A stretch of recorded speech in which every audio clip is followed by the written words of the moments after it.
Halo teman-teman, setiap orang pasti punya cerita. Selamat datang di Paletalk.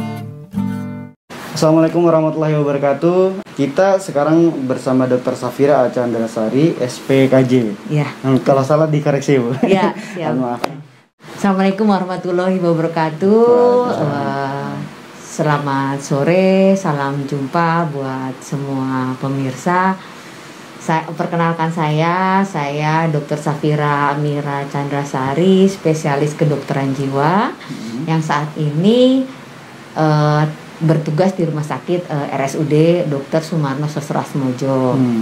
Dan kebetulan dari 2018 ini saya mengambil pendidikan mengenai subspesialis psikiatri anak dan remaja. Jadi sesuai banget nih dengan topik yang akan dibawa nih ya. Insya Allah di bulan Juli ini bisa selesai.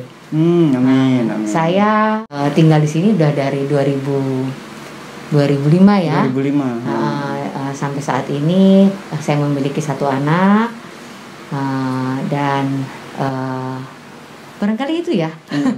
Tapi cukup barangkali ya. Apa namanya? Berarti udah ada buka praktek udah lama juga, Bu, ya? Saya mulai selesai pendidikan spesialis saya dari 2014. Kemudian 2018 saya mengambil pendidikan lanjutan gitu. Jadi sudah cukup lama ya praktek di Kapuas ini. Sebelum jauh, tapi mungkin teman-teman yang pasti sepantaran teman saya nggak tahu apa itu gangguan psikologis itu sebenarnya seperti apa tuh, Bu? Ya. Barangkali kita mau memaknai dulu ya, psikologi itu apa sih sebenarnya? Psiko itu berasal dari kata jiwa ya. Jadi atau mental atau rohani kita bilang ya. Jadi jiwa dan raga, mental, rohani ya. Selalu kan ada fisik dan rohani, jiwa dan raga ya. Jadi sebenarnya psikologi itu berasal dari kata psikis ya. Logi itu adalah ilmu sebenarnya. Jadi psikologi adalah suatu ilmu yang mempelajari tentang kejiwaan. Nah, kemudian dari orang yang mempelajari tentang kejiwaan ada dua, ya, ada dua bagian besar, yaitu seorang dokter yang dari dokter umum, kemudian dia mengambil spesialis itu namanya psikiater. Kemudian ada yang dasarnya basicnya bukan psikolog, tapi dia mempelajari tentang masalah kejiwaan, terutama terkait dalam hubungan sosial, itu namanya psikolog. Yang kita bisa bilang ya. Jadi psikiater dan psikolog itu ada dua profesi yang berbeda. Namun kita merupakan tim. Karena dalam mengobati atau menata laksana seorang pasien bisa dari mana aja ya. Tapi ketika sudah mengalami gangguan itu memerlukan penanganan lebih lanjut, yaitu seorang psikiater. Karena harus mungkin ada obat atau ada perawatan, dan itu dilakukan oleh seorang dokter spesialis jiwa. Tentunya di masa remaja itu gangguan psikologis pada anak itu kan berbeda-beda ya, Bu ya. Bermacam-macam gitu. Untuk mengetahui tanda-tanda stres pada anak, apalagi masa-masa pandemi nih, lagi bete-betenya kan anak-anak remaja biasanya main keluar sama teman-teman, akhirnya berkurung diri di rumah. Itu untuk mengetahui sebagai orang tua tanda-tanda stres dari anak tuh seperti apa, Bu? Iya. Wah, ini luar biasa ya pertanyaannya ya. Jadi dalam kondisi seperti ini siapapun bisa stres ya, jangankan anak-anak gitu ya. Betul. Yang mungkin yang sudah lebih dewasa, yang sudah orang tua, bahkan mungkin sudah lansia, yang biasa jalan-jalan sore, yang biasa naik sepeda, yang biasa kumpul-kumpul, kongko-kongko, semua stop. Betul. Ya kan? Dan bukan seminggu 2 minggu nih, ini sudah berjalan dari Januari ya. Betul. Januari sampai sekarang, artinya banyak orang yang mungkin akan rentan mengalami stres ya. Nah, terutama termasuk juga pada anak dan remaja. Nah, kenapa ini fokus pada anak dan remaja? Karena pada anak dan remaja perkembangan pikirannya, perkembangan emosinya itu belum menunjukkan atau belum sempurna. Intinya belum mencapai suatu fase dewasa. Jadi mereka sangat mudah terpengaruh, sangat mudah emosi ya. Mereka bisa bereaksi tanpa kontrol ya. Jadi fokus kita ke sana, dan kenapa juga kesana juga selain tadi anak-anak ini kan masih semuanya anak sampai remaja ini dalam proses pembelajaran, sehingga perubahan-perubahan yang cukup bermakna itu akan lebih rentan untuk mengalami stres kepada mereka dan berdampak ya. Berdampak stres kepada anak-anak tentunya sangat menjadi tertekan istilahnya gitu ya. Terus, apalagi main game terus, tapi dimarahin juga orang salah. Tua, jadi serba salah jadi orang tua. Jadi mungkin tanda-tandanya itu sangat bervariasi dan sangat unik ya. Pada anak-anak tuh bervariasi dan unik. Dia bisa tampilannya menjadi cengeng misalnya. Jadi tiba-tiba murung gitu sendiri. Tiba-tiba murung, nggak mau main apa-apa yang biasanya dia suka main. Misalnya main ibu-ibuan atau apa dia nggak mau, biasanya nonton dia nggak mau. Kemudian juga bisa menjadi lebih manja ya, maunya ditemenin sama mama papahnya. Atau yang udah nggak ngompol nih, misalnya anak-anak nih sekarang ngompol lagi dia. Atau yang udah nggak ngisep jempol nih, ngisep jempol lagi. Nggak, jadi gini aja. Nah itu sebenarnya udah tanda-tanda nih anak ini mengalami stres. Atau loh kok kamu ngompol lagi sih, kamu kan udah pinter, udah 6 tahun atau sebagainya. Itu pada anak ya. Nah tapi kalau udah pada masa remaja biasanya dia terlihat perubahan-perubahan fisik. Dia menjadi emosional, gampang tersinggung, ya kasar mungkin ya. Terus membangkang ya, jadi ngelawan terus gitu ya. Atau dia menjadi reaksinya tuh di luar kita suruh A, dia melakukannya kebalikannya. Jadi banyak sekali ya. Dan yang harus kita bantu pada anak-anak itu atau maupun remaja, mereka sendiri nggak ngerti loh. Betul. Ini yang sulit itu orangnya sendiri tuh dia nggak tahu bahwasanya dia tuh mengalami gangguan psikologi. Iya betul. Nah, itu yang menjadi kadang-kadang, dan yang lebih parahnya lagi orang tuanya nggak tahu juga. Jadi sebenarnya yang kita perlu bantu mengedukasi adalah orang tuanya nih. Jadi orang tua itu harus peka, harus sensitif, harus dapat kenapa ya anak saya nih gitu ya. Karena dari situlah orang tua akan bantu. Jadi menenangkan, kemudian juga mungkin mengajak bicara ya, sehingga kondisi-kondisi stres tadi karena kondisi pandemi ini mereka terbantukan.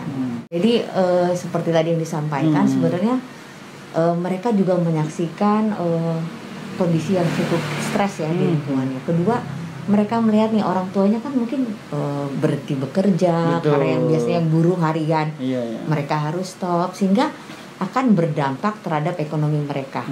Dan sudah pasti itu akan berdampak terhadap kebutuhan mereka. Nah, ketika kebutuhan itu tidak terlaksana pada anak, itu stres ya. Yang biasanya minum susu 2 kali cuma sekali, itu stres. Yang biasanya dia kalau pengen ini itu ada, ini enggak, itu stres. Jadi sebenarnya banyak sekali yang pada saat ini dampak dari pandemi COVID ini bukan hanya ke masalah fisik, tapi sekarang sudah beralih ke masalah psikis atau ke masalah psikologi. Dan itu tidak terlihat ya, Pak ya? Dan tidak terlihat, tidak menular. Iya, hanya akan membawa kegelisahan, ketidaknyamanan, tidak tenang, sulit tidur, tidak mau makan, merubah keharmonisan dan lain-lain. Betul sekali. Nah, kalau misalkan itu tadi anak-anak remaja sekarang kan karena masa pandemi, akhirnya mereka mengubah pola tidur. Biasanya karena merasa besoknya nggak sekolah ya kan, akhirnya begadang. Itu juga bisa merubah orang anak-anak yang remaja-remaja yang susah tidur itu sebenarnya dia gangguan psikis biasanya cenderung ke mana tuh Bu biasanya? Penyebabnya Bu. Nah sekarang ini jangankan remaja ya, dari umur kita lihat ya, dari anak-anak sudah megang gadget ya. Padahal dalam aturan di Kemenkes tidak ada screen ya pada usia 2 tahun tuh ya. Kalaupun bisa diberikan hanya 1 jam, tapi kan kenyataannya banyak sekali yang tidak seperti itu ya. Jadi untuk remaja menghilangkan rasa kejenuhan, mereka bermain game. Kalau permainan tersebut tanpa dibatasi atau tanpa aturan orang tua, ini bisa loss. Salah satunya adalah dia akan mengganggu pola tidur. Sementara kita tahu pola tidur itu diatur dalam sistem dalam otak yang namanya sirkadian ya. Dia akan, jadi kalau kita cuma sekali 2 kali is okay. Tapi kalau itu terus menerus, maka dia akan bentuk satu jalur. Ya. Dan untuk memutuskan ini pun juga perlu waktu. Ya, jadi banyak sekali mungkin kaum remaja ya yang akhirnya main game sampai subuh, kemudian mereka tidur karena tanpa beban kan, tanpa harus sekolah, akhirnya bisa berdampak terhadap faktor psikologis. Selain dia terjadi perubahan pola tidur, nah yang seharusnya tidur itu adalah malam. Kenapa harus malam? Karena dianggap malam itu suasana hening itu membantu loh recovery dari sistem saraf. Nah kalau dalam keadaan siang itu beda lagi tuh dia. Dan ada namanya jam biologis pada manusia itu secara umum. Manusia itu punya jam biologis, pagi itu dia terjaga, malam itu dia harus lelap. Itu kodrat, kayak kodrat lah ya. Harus ya itu ada jalurnya gitu ya. Nah ketika hal ini apalagi pada anak dan remaja yang masih berkembang, ini akhirnya menimbulkan satu gangguan. Sistem itu akan terganggu sehingga mereka akhirnya ketika itu terganggu bisa mempengaruhi emosinya, perilakunya, ya, daya pikirnya, daya ingat, ya, jadi mudah lupa, susah konsentrasi, susah bernalar juga pasti. Iya, karena tadi tidak fokus, betul. Ya. Dan game ini kan juga dalam penelitian di dunia ini, ketika kita terus dalam lebih dari, ada aturannya kalau saya tidak salah itu 8 jam dalam 1 minggu ya, itu akan menimbulkan tadi sistem atau alur baru yang dapat menimbulkan suatu ketagihan ya, atau kita bilang adiktif ya. Ini masuk dalam psikiatri, ini masuk dalam gangguan atau penyalahgunaan yang non zat. Ada yang zat seperti narkoba ya, seperti alkohol itu zat ya. Ada yang non zat seperti game, judi, ya, video porno. Kemudian yaitu ya hal-hal tadi bisa karena dia jalurnya akan tetap endorfin itu kan rasa senang tuh endorfin ya. Gitu. Mendorong terus untuk melakukan lagi, nggak puas terus begitu. Dan untuk memutus itu seperti apa nih Bunda? Solusinya untuk memutus apa ya istilahnya jalur baru yang tadi, dibuat ya. Jalur yang tidak baik tadi. Nah, menghentikannya seperti apa nih Bu? Solusinya Bu? Pola ya. Harus bentuk pola baru. Pola ini bisa dibentuk dari keterlibatan orang tua. Aturannya tegas, aturannya jelas, konsekuensinya ada. Mungkin awal-awal anak akan bereaksi, berontak maksudnya. Kalau kita tegas konsisten orang tua demi kebaikan anak-anak, ya mungkin seminggu dia uring-uringan, tapi selanjutnya dia akan beradaptasi. Karena pada dasarnya manusia itu adalah orang yang paling pandai beradaptasi, dan anak-anak adalah seorang peniru yang hebat. Nah, itu berarti kerjasama dari orang tua. Kalau obat, kalau sampai mengarah ke obat itu. Ya. Biasanya kalau penggunaan obat atau tata laksana penanganan obat, ketika dia sudah ada gangguan fungsi, ya sudah lebih jauh ya, sudah lebih jauh gangguan fungsi sosial, gangguan dia sebagai anak terganggu, ya, dia berani mengancam mungkin, membahayakan nyawa orang lain, ya, bersikap tadi kasar atau bukan hanya kasar, mungkin tadi yang membahayakan ya. Kemudian fungsi dirinya nggak mau makan, nggak mau tidur, nggak mau mandi, maunya game terus ya. Kemudian fungsi anak dia nggak sopan, dia tidak tahu diri, dia bisa mengancam atau mungkin menyakiti ya, atau ngamuk atau fungsi-fungsi lainnya, dia nggak mau bergaul, maunya di kamar aja, nggak mau keluar, nggak mau segala. Jadi ketika sudah ada gangguan fungsi tersebut, biasanya kita harus lakukan intervensi dengan terapi. Nah, terapi itu ada yang dengan menggunakan obat dan tanpa menggunakan obat. Kalau dengan menggunakan obat kita bilang farmakoterapi. Dengan yang tidak menggunakan obat kita bilang psikoterapi.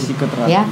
Dan biasanya untuk anak-anak tidak akan kita lakukan itu, tapi kita lakukan terapi perilaku dulu nih, diajarin ya terutama orang tuanya sih yang mau ya, orang tuanya merubah pola tadi ya, kemudian mengajarkan mereka menyalurkan emosinya ya, mengajarkan mereka, dan kita memberikan contoh ya untuk bicaranya yang baik, itu juga menjadi salah satu terapi, terutama terapi perilaku. Nah itu berarti yang paling penting tuh pada saat konsultasi berarti orang tuanya juga harus ikut. Betul, iya. Untuk anak yang dianggap masih di bawah 10 atau 11 tahun, tetap harus orang tua dampingin ya. Soalnya si anak juga masih belum mengerti sama masalah dia nih. Iya. Dan biasanya anak itu kalau tidak akan seperti kita ya, orang dewasa, saya ini sakit hati nih dok, nggak akan gitu ya. Tapi orang tua lah yang ini dok, ini kok bawaannya marah-marah, nggak mau berteman. Nah, jadi tetap peranan orang tua, karena sebelum anak itu menjadi dewasa, anak 18 tahun ke bawah itu tetap adalah tanggung jawab dari orang tua. Nah, itu yang paling penting berarti sebagai seorang tua harus mengetahui perilaku anak yang mulai ada perbedaan nih. Ada jalur yang berbeda gitu ya. Nah, itu harus diketahui dan segera dikonsultasikan ya. Pastinya nih buat teman-teman yang pengen konsultasi masalah gangguan psikologi, bisa di WhatsApp nanti di nomor telepon Dr. Safira. Nah, nanti bisa dilihat di si catat di sini ya.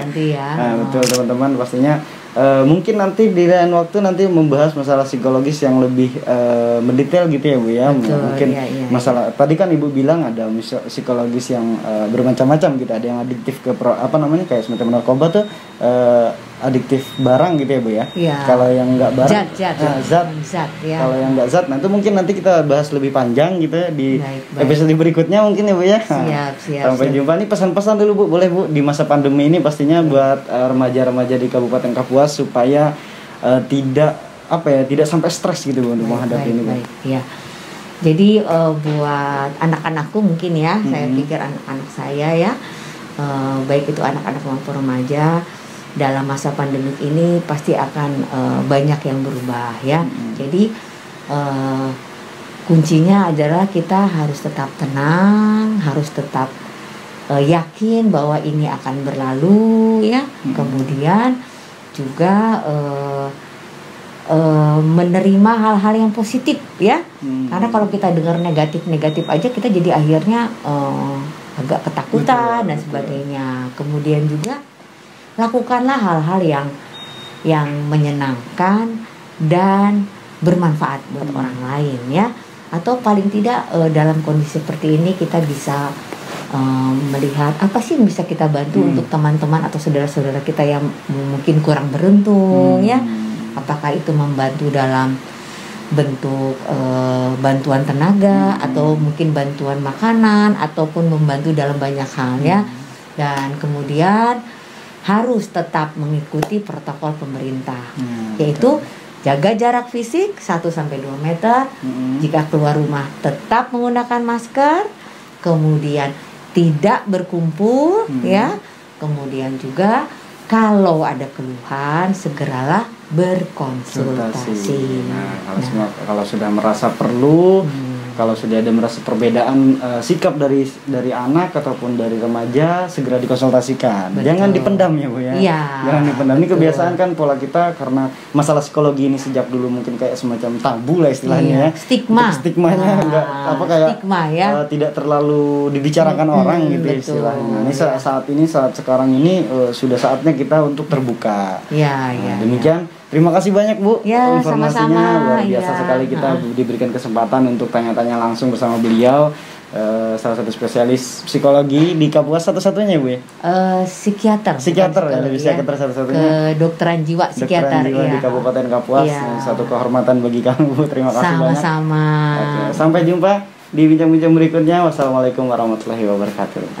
Terima kasih atas cerita kalian. Yuk bantu support Pale dengan cara subscribe channel ini, like, dan bantu share. Sampai jumpa di cerita-cerita yang lain bersama orang-orang hebat lainnya.